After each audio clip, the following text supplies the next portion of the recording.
ଆମେ ଆଜି ପହଞ୍ଚିଛୁ ସ୍ନାନ ମଣ୍ଡପଠାରେ।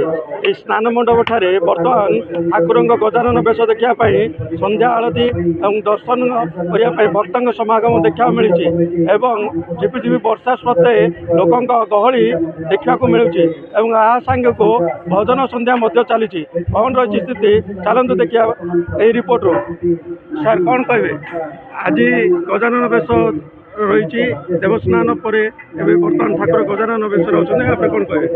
ଗଜାନନ ବେଶ ଜଗନ୍ନାଥଙ୍କର ଗଜାନନ ବେଶ ମୁଖ୍ୟତଃ ସ୍ନାନ ପୂର୍ଣ୍ଣିମା ଦିନ ହୁଏ। ସ୍ନାନ ପୂର୍ଣ୍ଣିମା ଜ୍ୟେଷ୍ଠ ସ୍ନାନ ପୂର୍ଣ୍ଣିମା ଦିନ ମହାପ୍ରଭୁ ଜଗନ୍ନାଥଙ୍କର ଚତୁର୍ଦ୍ଧାମୂର୍ତ୍ତି ସ୍ନାନ ମଣ୍ଡପରେ ଆସନ୍ତି। ଆଉ ସ୍ନାନ କରିସାରିଲା ପରେ ଜଗନ୍ନାଥଙ୍କର ଗଜାନନ ବେଶ ହୁଏ।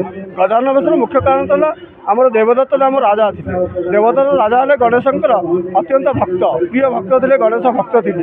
ଯେହେତୁ ଦିନେ ଜଗନ୍ନାଥ ମହାପ୍ରଭୁଙ୍କୁ ଦର୍ଶନ କରିବା ପାଇଁ ଆସିଥିଲେ, ଦେଖିଥିଲେ ଜଗନ୍ନାଥଙ୍କୁ ଦର୍ଶନ କଲାବେଳେ ସ୍ନାନ ମଣ୍ଡପରେ ଜଗନ୍ନାଥ ମହାପ୍ରଭୁ ଚତୁର୍ଦ୍ଧାମୂର୍ତ୍ତି ସ୍ନାନ ମଣ୍ଡପରେ ବିରାଜମାନ ଥିଲେ। ଯେହେତୁ ଦେବଦତ୍ତଙ୍କୁ ମହାରାଜା ଦେବଦତ୍ତଙ୍କୁ ସ୍ୱୟଂ ଜଗନ୍ନାଥ ଗଣେଶ ରୂପରେ ଦର୍ଶନ ଦେଇଥିଲେ। ସେ ଆଚମ୍ବିତ ହୋଇଥିଲେ, ମୁଁ ଜଗନ୍ନାଥଙ୍କୁ ତ ଦେଖିପାରୁନି, ମୁଁ ତ ଗଣେଶଙ୍କୁ ଦେଖୁଛି, ଏହା କି ବିଚିତ୍ର। କିନ୍ତୁ ଆଶ୍ଚର୍ଯ୍ୟ ହୋଇକି ଦେଖିଲେ ଭୁବନେଶ୍ୱର ରଜାଙ୍କ ପାଖକୁ ଯାଇଥିଲେ, କହିଲେ ମୁଁ ଗଣେଶଙ୍କୁ ଦେଖୁଛି, ମୁଁ ଜମାରୁ ଦେଖିପାରୁନି। ସେଇ ଦିନଠୁ ଜଗନ୍ନାଥ ବି ଉପଦେଷ୍ଟା ଗଜପତି ମହାରାଜାଙ୍କୁ କହିଲେ ଆଜିଠାରୁ ମୋର ଗଣେଶ ଭକ୍ତ ହେବେ। ସେଇ ଦିନଠୁ ଜଗନ୍ନାଥ ମହାପ୍ରଭୁଙ୍କର ଗଣେଶ ବେଶ ଅନୁଷ୍ଠିତ ହେଉଛି। ଉକ୍ତ ସ୍ନାନ ପୂର୍ଣ୍ଣିମା 12 ମାସ 13 ଜାତ ମଧ୍ୟରେ ଉକ୍ତ ହେଲା ଆମର ହେଲା ସ୍ନାନ ପୂର୍ଣ୍ଣିମା ଗୋଟେ ଜାତ। ଏଇ ଜାତ ମଧ୍ୟରେ ଜଗନ୍ନାଥଙ୍କର ସ୍ନାନ ବେଦୀରେ ଗଣେଶ ଭକ୍ତ ହେଉଛନ୍ତି। ଆଜି ଦେଖନ୍ତୁ ବହୁତ ଖୁସିର ବିଷୟ, ଯେତେବେଳେ ଜଗନ୍ନାଥଙ୍କୁ ଆମେ ନେଇକି ଆସିଥିଲୁ, ମହାପ୍ରଭୁଙ୍କୁ ଚତୁର୍ଦ୍ଧାମୂର୍ତ୍ତିକୁ ନେଇକି ଆସିଥିଲୁ, ଯେତେବେଳେ ସ୍ନାନ ଅନୁଷ୍ଠିତ ହୋଇଥିଲା ସେତେବେଳେ ବି ଇନ୍ଦ୍ରଙ୍କର ବୃଷ୍ଟି ହେଇଥିଲା। ଅତ୍ୟନ୍ତ ଖୁସି ଖବର। ତାପରେ ପରେ ଦେଖିଲୁ ଆମେ ଜଗନ୍ନାଥଙ୍କର ଯେତେବେଳେ ବେଶ ବି ପ୍ରାରମ୍ଭ ହୋଇଥିଲା, ବୃଷ୍ଟି ହେଇଥିଲା, ଆଳତି ହେଇଥିଲା, ସେଇ ଟାଇମ୍ରେ ବି ଇନ୍ଦ୍ରଙ୍କର ବୃଷ୍ଟି ହେଇଥିଲା। ସେହି ବୃଷ୍ଟି ମଧ୍ୟରେ ମଧ୍ୟ ଅତ୍ୟନ୍ତ ଭକ୍ତଙ୍କର ବହୁ ଭକ୍ତଙ୍କର ସମାଗମ ହେଉଛି। ଅତ୍ୟନ୍ତ ଖୁସି ଖବର। ଯାହା ହେଉ ଜଗନ୍ନାଥ ମହାପ୍ରଭୁ ନୀଳାଞ୍ଚଳ ନିବାସ ଆୟ ନିତ୍ୟାୟ ପରମାତ୍ମନେ ବଳଭଦ୍ର ସୁଭଦ୍ରା ଅଭିୟାମ ଜଗନ୍ନାଥ ଆୟତ ଦେବ। ଜୟ ଜଗନ୍ନାଥ। କାଲିକି ଆଉ କିଛି ନାହିଁ। ଆଜି ଆମେ ଜଗନ୍ନାଥଙ୍କର ହେଇଥିଲା ପ୍ରତ୍ୟାବର୍ତ୍ତନ, କାଲିଠୁ ଜଗନ୍ନାଥ ମହାପ୍ରଭୁ ଜ୍ୱରରେ ପଡ଼ିବେ। ଉକ୍ତ ଆମେ ପ୍ରାୟ ଆଜିକି 25 ତାରିଖ ପର୍ଯ୍ୟନ୍ତ ଯାଇକି ନବଯୌବନ ଦର୍ଶନ, ଆଜି ପର୍ଯ୍ୟନ୍ତ ଜଗନ୍ନାଥ ଲୁକାୟିତ ଅବସ୍ଥାରେ ରହିବେ, ଗୁପ୍ତ ସେବାରେ ଚାଲିବେ, ଗୁପ୍ତ ନୀତିରେ ଦର୍ଶନ କାଲିଠୁ ବନ୍ଦ। ଯାହା କହୁଥିଲେ ପୂଜକ, ଆଜିଠୁ ଅନଶନ ଘରେ ରହିବେ ଏବଂ ତାଙ୍କର ଗୁପ୍ତ ନୀତି ସେବା ଚାଲିବ ଏବଂ କାଲିଠାରୁ ପଟିଦିଅ ପୂଜା ଚାଲି ରହିବ ବୋଲି ପ୍ରକାଶ କରିଥିଲେ। ଆଜ୍ଞା, ଆପଣ ପରିଚୟ? ଜୟ ଜଗନ୍ନାଥ। ମୁଁ ବିଷ୍ଣୁ ପ୍ରସାଦ କାର୍ଯ୍ୟକାରୀ ସଭାପତି। କ'ଣ କହିବେ ଆଜି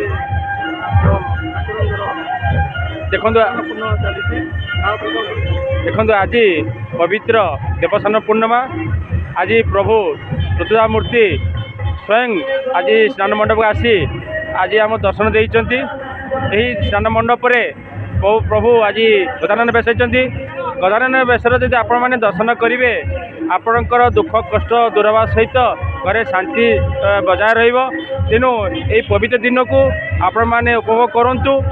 ସ୍ୱୟଂ ଭଗବାନ ଆଜି ଆସି ଆମମାନଙ୍କ ଭକ୍ତଗଣରେ ଅଛନ୍ତି। ଆଉ ବହୁତ ଆଡ଼ମ୍ବର ସହିତ କାର୍ଯ୍ୟକ୍ରମ ଚାଲିଛି, ଭକ୍ତି ସନ୍ଧ୍ୟା କାମ ଚାଲିଛି। ସକାଳେ ପ୍ରସାଦ ସେବନର ଆୟୋଜନ ହେଇଥିଲା, ଆଉ ବାରଟା ଆଜି ଉତ୍ସବ ମୁଖର। ଦୁର୍ଗା ପ୍ରସାଦ ସାହୁ, ପାରଳାଖେମୁଣ୍ଡି ବାସିନ୍ଦା।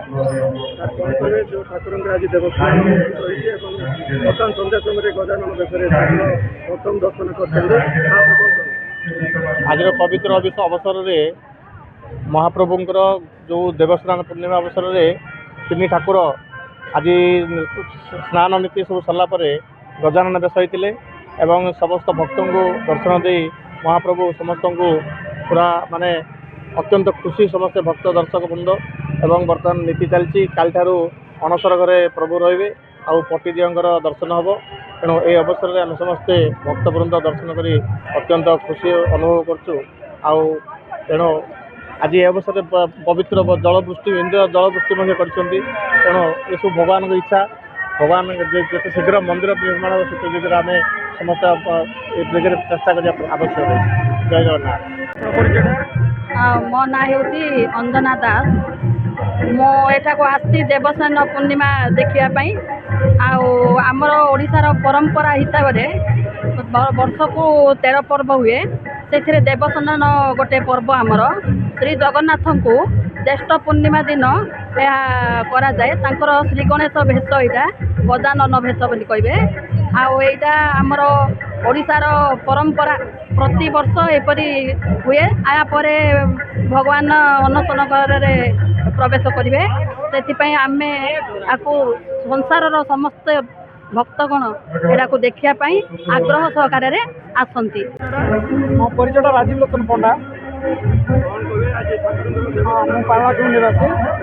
ଆଜି ପବିତ୍ର ଦେବସ୍ନାନ ପୂର୍ଣ୍ଣିମାରେ ଆମେ ବୁଲିବା ପାଇଁ ବୋଲିକି ଆସିଥିଲୁ। ସକାଳେ 108 ପଇଡ଼ରେ ଭଗବାନଙ୍କୁ ସ୍ନାନ କରାଯାଇଥିଲା। ତ ସକାଳେ ଆମେ ଆସିଥିଲୁ, ଦେଖି ଯାଇଥିଲୁ, ପହଣ୍ଡି ମଧ୍ୟ ଦେଖିଥିଲୁ। ଏବେ ହାତୀ ବେଶରେ ଜଗନ୍ନାଥ ବିଜେ କରୁଛନ୍ତି। ଯେହେତୁ ଏଇଟା ବହୁତ ପୁରୁଣା ମନ୍ଦିର, ଦ୍ୱିତୀୟ ଶ୍ରୀକ୍ଷେତ୍ର କହିଲେ ଏଇଟା ଚଳେ। ଏଇଠି ମଧ୍ୟ 3ଟା ରଥ ତିଆରି ହୁଏ।